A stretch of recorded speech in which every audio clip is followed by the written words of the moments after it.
Dear friends, मैं मनीष कुमार आपके अपने यूट्यूब चैनल ज्ञान स्टडी पे आपका स्वागत करता हूं। तो हम लोग आज से रेलवे साइंस का क्वेश्चन देख शुरू करने जा रहे हैं।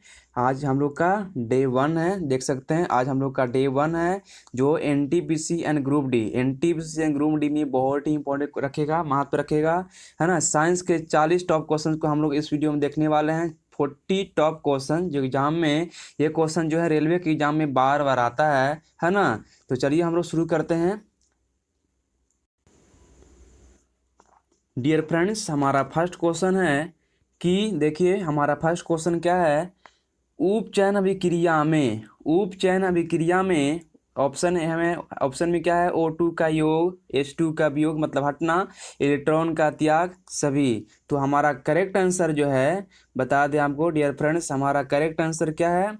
तो जो हमारा करेक्ट आंसर है option number D. Option number क्या है, डी हमारा करेक्ट आंसर है। ठीक है, चलिए हमारा चलते हैं नेक्स्ट क्वेश्चन की ओर। नेक्स्ट क्वेश्चन हमारा क्या है कि भोजन का पचना कौन सी अभिक्रिया है। अपचयन, उपचयन, संयोजन, विस्थापन। तो भोजन का पचना जो है हमारा उपचयन अभिक्रिया है। कौन सी अभिक्रिया है डियर फ्रेंड्स, उपचयन अभिक्रिया है। ठीक है ना। चलते हैं नेक्स्ट क्वेश्चन की ओर। थर्ड क्वेश्चन हमारा क्या है, स्वपोषी के लिए आवश्यक है CO2, क्लोरोफिल, सूर्य का प्रकाश, इनमें से सभी। तो डियर फ्रेंड्स आपका करेक्ट आंसर है डी, ऑप्शन नंबर डी, इनमें से सभी। अगला क्वेश्चन है, दूध से दही बनना कौन सी क्रिया का उदाहरण है। दूध से दही बनना है अपघटन, उत्सर्जन, किण्वन, प्रकाश संश्लेषण। तो हमारा करेक्ट आंसर है किण्वन। ठीक है, चलते हैं नेक्स्ट क्वेश्चन की ओर। नेक्स्ट क्वेश्चन हमारा है संगमर CaCO3, है ना। उसके बाद CaO प्लस CO2 समीकरण है, मतलब कि CaCO3 को जब गर्म किया गया है तो बना है CaO प्लस CO2 प्लस, ये समीकरण क्या है पूछ रहा है आपका, वियोजन, ऊष्माक्षेपी, प्रतिस्थापन, उपचयन। तो डियर फ्रेंड्स आपका करेक्ट आंसर है वियोजन। क्या है, वियोजन। ठीक है ना। नेक्स्ट क्वेश्चन की ओर चलते हैं। संगमरमर का सूत्र क्या है। CaCO3, CaO का होल टू आस, नन, इनमें से कोई नहीं। तो बता दें आपको कि CaO का मतलब हुआ कैल्शियम ऑक्साइड, ये हुआ CaCO3 का मतलब हुआ कैल्शियम कार्बोनेट, और CaOH का होल टू आस का मतलब हुआ कैल्शियम हाइड्रोक्साइड, है ना। तो आपका जो करेक्ट आंसर है डियर फ्रेंड, बता दें आपको, आपका करेक्ट आंसर जो है कैल्शियम कार्बोनेट, CaCO3। ठीक है ना। चलते हैं नेक्स्ट प्रश्न की ओर। अगला प्रश्न हमारा है कि चिप्स की थैली में कौन सी गैस मिलाई जाती है। ऑप्शन नंबर ए में है नाइट्रोजन, ऑक्सीजन, क्लोरीन, आर्गन। तो हमारा करेक्ट आंसर है नाइट्रोजन। करेक्ट आंसर हमारा क्या है, ए, नाइट्रोजन। ठीक है ना।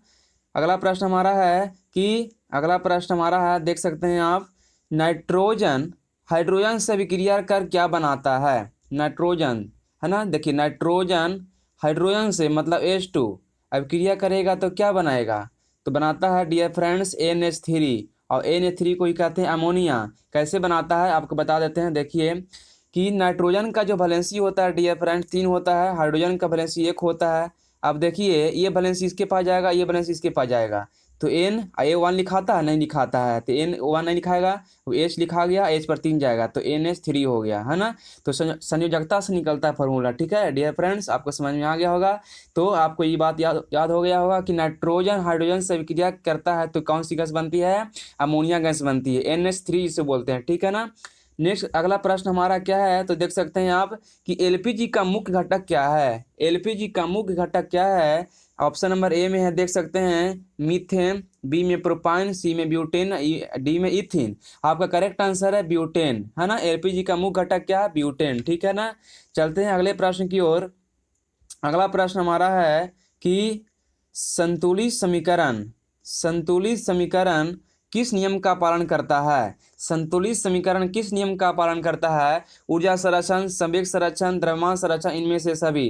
तो बता दें आपको, संतुलित समीकरण जो है द्रव्यमान संरक्षण नियम का पालन करता है।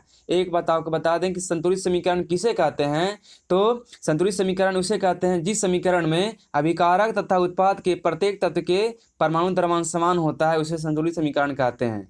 तो द्रव्यमान संरक्षण नियम क्या होता है कि द्रव्यमान संरक्षण नियम वही बात है कि प्रत्येक तत्व के परमाणु द्रव्यमान क्या होनी चाहिए, दोनों तरफ समान होनी चाहिए, इसलिए इसका नियम का पालन करता है। याद रखेंगे, संतुलित समीकरण किस नियम का पालन करता है, तो द्रव्यमान संरक्षण नियम का पालन करता है। ठीक है ना। चलते हैं नेक्स्ट प्रश्न की ओर। हमारा है क्लोरोफिल का मुख्य घटक क्या है। डियर फ्रेंड्स, क्लोरोफिल का मुख्य घटक क्या है, एल्युमिनियम, आयरन, है ना, सिलिकॉन, मैग्नीशियम। तो आपका करेक्ट आंसर है मैग्नीशियम, ठीक है ना। अगला प्रश्न हमारा है, प्रकाश संश्लेषण में O2 ऑक्सीजन गैस की उत्पत्ति किससे होती है? ए में जल से, बी में CO2 से, सी में ग्लूकोज से, डी में प्रकाश से।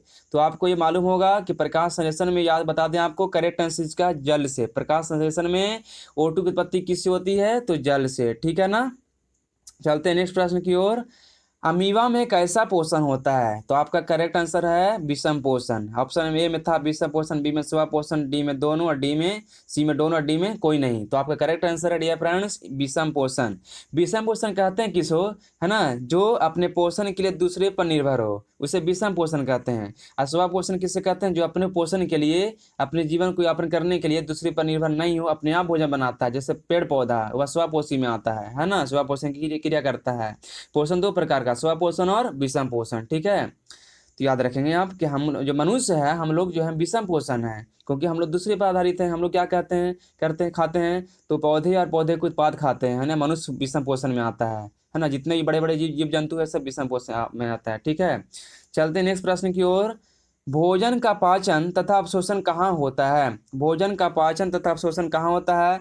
बड़ी आंत, छोटी आंत, अग्नाशय, कोई इनमें से कोई नहीं। तो आपका करेक्ट आंसर है डियर फ्रेंड, बता दें आपको, आपका जो करेक्ट आंसर है छोटी आंत में भोजन का पाचन तथा अवशोषण होता है, ठीक है। अगला प्रश्न हमारा है कि कार्बोहाइड्रेट का पाचन कौन करता है? कौन सा एंजाइम करता है? तो बता दें आपको, कार्बोहाइड्रेट का पाचन जो करता है, कार्बोहाइड्रेट का पाचन कौन करता है? तो एमाइलेज करता है। कार्बोहाइड्रेट का पाचन कौन करता है? एमाइलेज, ठीक है ना। चलते हैं नेक्स्ट प्रश्न की ओर। हमारे शरीर की शुद्धिकरण की ग्रंथि कौन है? हमारे शरीर की शुद्धिकरण की ग्रंथि कौन है? तो हमारे शरीर की शुद्धिकरण की ग्रंथि है यकृत। Option number D. ऑप्शन में क्या था? पैरोटिड, अग्नाशय, अमाशय, यकृत। आपका करेक्ट आंसर क्या है? यकृत, ठीक है। चलते हैं नेक्स्ट प्रश्न की ओर कि प्रकाश संश्लेषण में सर्वाधिक अवशोषण होता है तो कौन सा रंग का होता है? ए में हरा, बी में नीला, सी में लाल, डी में नीला। तो आपका करेक्ट आंसर है डियर फ्रेंड्स, बता दें आपको, लाल। करेक्ट आंसर क्या है? लाल। लाल रंग का प्रकाश संश्लेषण में सर्वाधिक अवशोषण होता है, ठीक है ना। चलते नेक्स्ट प्रश्न की ओर। बोला कि नेक्स्ट प्रश्न हमारा क्या है? बाष्पोत्सर्जन तथा श्वसन दोनों के अंग हैं क्यूटिकल, क्लोरोफिल, CO2, अस्टोमाटा। तो बाष्पोत्सर्जन तथा श्वसन दोनों के अंग कौन है? अस्टोमाटा। दोनों के अंग कौन है? तो आपको मालूम, बता दें आपको, दोनों के अंग कौन है? अस्टोमाटा, ठीक है ना। दोनों का अंग कौन है? अस्टोमाटा। तो आपका आंसर क्या आ गया? अस्टोमाटा आ गया, ठीक है ना। बाष्पोत्सर्जन तथा श्वसन दोनों के अंग है अस्टोमाटा। चलते हैं नेक्स्ट प्रश्न की ओर। नेक्स्ट प्रश्न हमारा क्या है?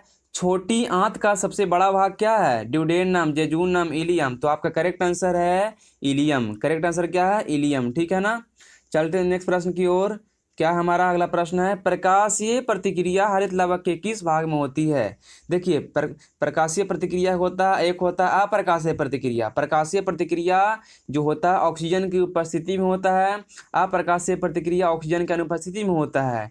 तो जो प्रकाशीय प्रतिक्रिया हरित लावा के ग्राना में होती है और जो अप्रकाशीय प्रतिक्रिया है स्ट्रोमा में होती है। तो आपका जो यहाँ पे करेक्ट आंसर है डियर फ्रेंड, बता दें आपको, ग्राना होगा, ठीक है ना। प्रकाशीय प्रतिक्रिया कहाँ होती है हरित लावा के किस भाग में? तो ग्राना में, ठीक है ना।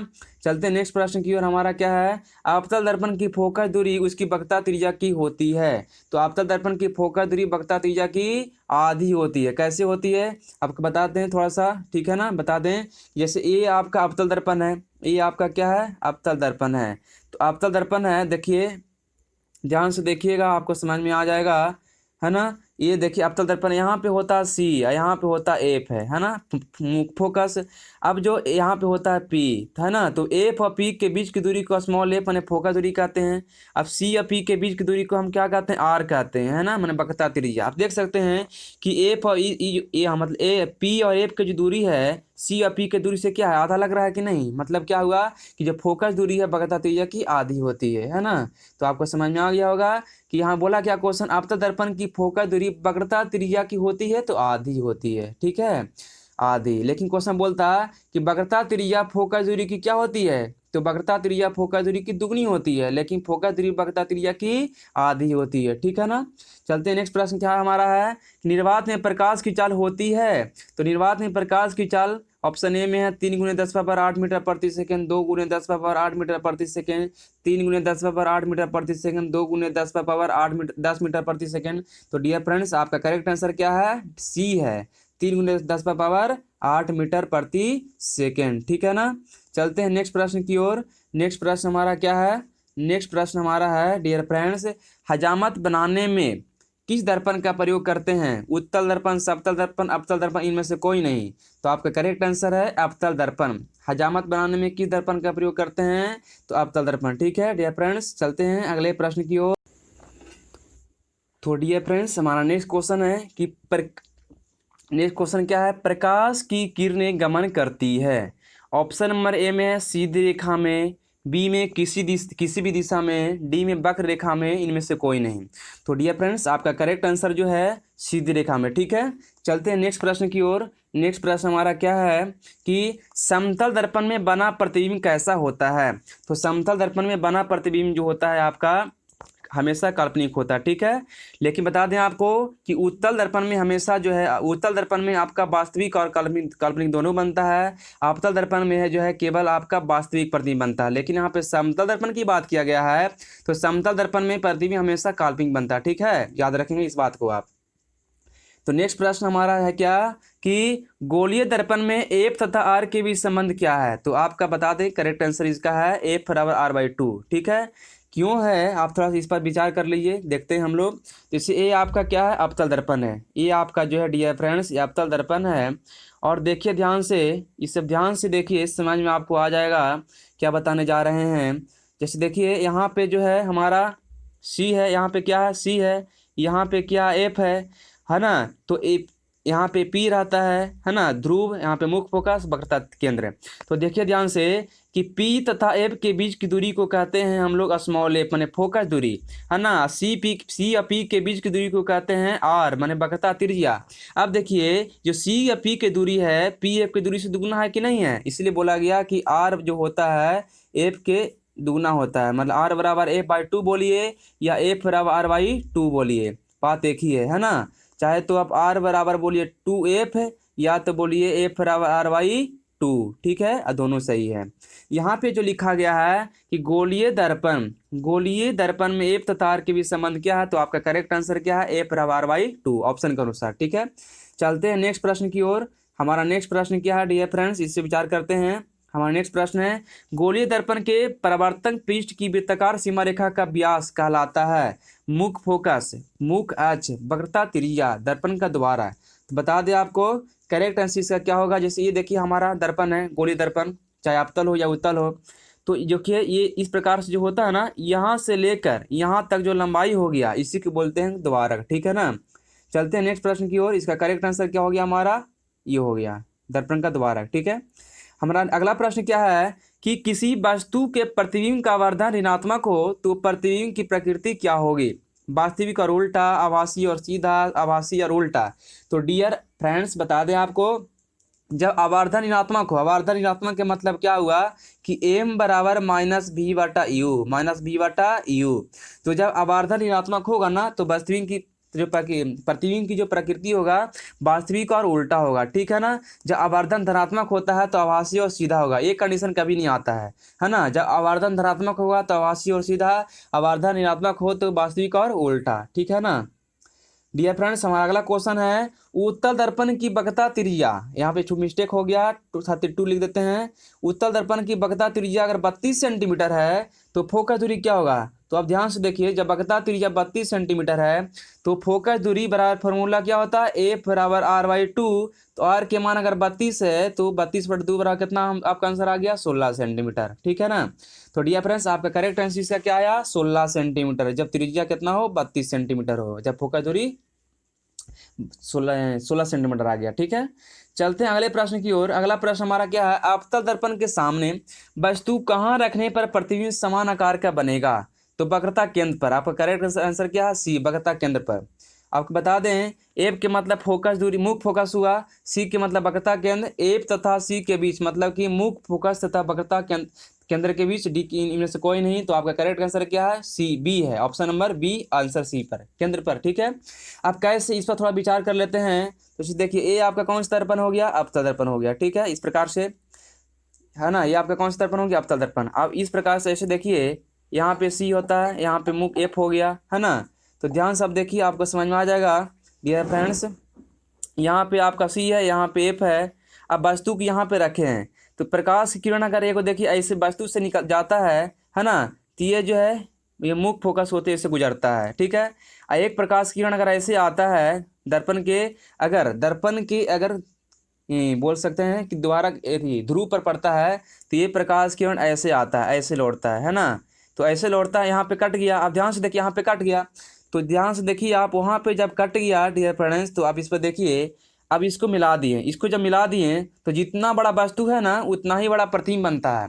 माने वक्रता केंद्र पर जब वस्तु को रखेंगे, तो जितना बड़ा वस्तु रहेगा उतना ही बड़ा प्रतिबिंब बनेगा। अब प्रतिबिंब भी कहाँ बनेगा? तो वक्रता केंद्र पर ही बनेगा। मतलब कि वस्तु ही वक्रता केंद्र पर ही है, प्रतिबिंब ही वक्रता केंद्र पर ही बन रहा है ना। जितना बड़ा वस्तु है उतना ही बड़ा प्रतिबिंब भी बन रहा है। तो इस बात को याद रखेंगे कि वस्तु कहाँ रखेंगे? तो वक्रता केंद्र पर रखेंगे। ठीक है, तो हमारा अगला प्रश्न है डियर फ्रेंड्स, अगला प्रश्न क्या है कि प्रकाश के परिवर्तन के लिए सत्य है angle I is greater than angle R, angle I is less than angle R, angle I is equal to angle R, angle I, फिर डी में नन है। तो बता दें आपको, आप जानते हो कि प्रकाश के परिवर्तन में आपतन कोण परिवर्तन को बराबर होते हैं। तो आपका आंसर क्या हो गया? सी हो गया, angle I is equal to angle R, आपतन कोण बराबर परावर्तन कोण। ठीक है, चलते हैं अगले प्रश्न की ओर। अगला प्रश्न हमारा क्या है? किसी दर्पण के लिए सत्य है। दर्पण की बात किया जाए तो दर्पण में जो होता है एम बराबर माइनस भी बटा यू।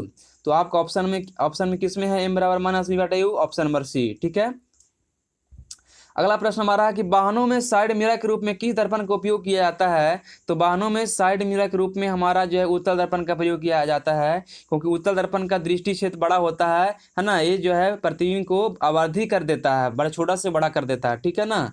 अगला प्रश्न हमारा है कि लोहे पर जंग लगना किसका उदाहरण है? ऑक्सीकरण का उदाहरण है। ऑप्शन के अनुसार आपका ऑक्सीकरण का उदाहरण है। ठीक है ना, अपकरण, बहुलीकरण, ऑक्सीकरण। तो आपका आंसर क्या होगा? ऑक्सीकरण। ऑक्सीकरण में होता है क्या? ऑक्सीजन जुड़ता है, तो ऑक्सीकरण में ऑक्सीजन जुड़ता है, तो लोहा पर जंग कैसे लगेगा? जब ऑक्सीजन में रखेंगे उसको वस्तु को, है ना, इस प्रकार से। अगला प्रश्न हमारा क्या है? कैल्शियम की परमाणु संख्या कितनी है? 11, 18, 26, 20। तो डियर फ्रेंड्स बता दें आपको, करेक्ट आंसर जो है 20 है, 20 है। ठीक है, चलते हैं अगले प्रश्न की ओर। अगला प्रश्न हमारा है डियर फ्रेंड्स, अगला प्रश्न क्या है कि ग्लूकोज में कितने परमाणु होते हैं?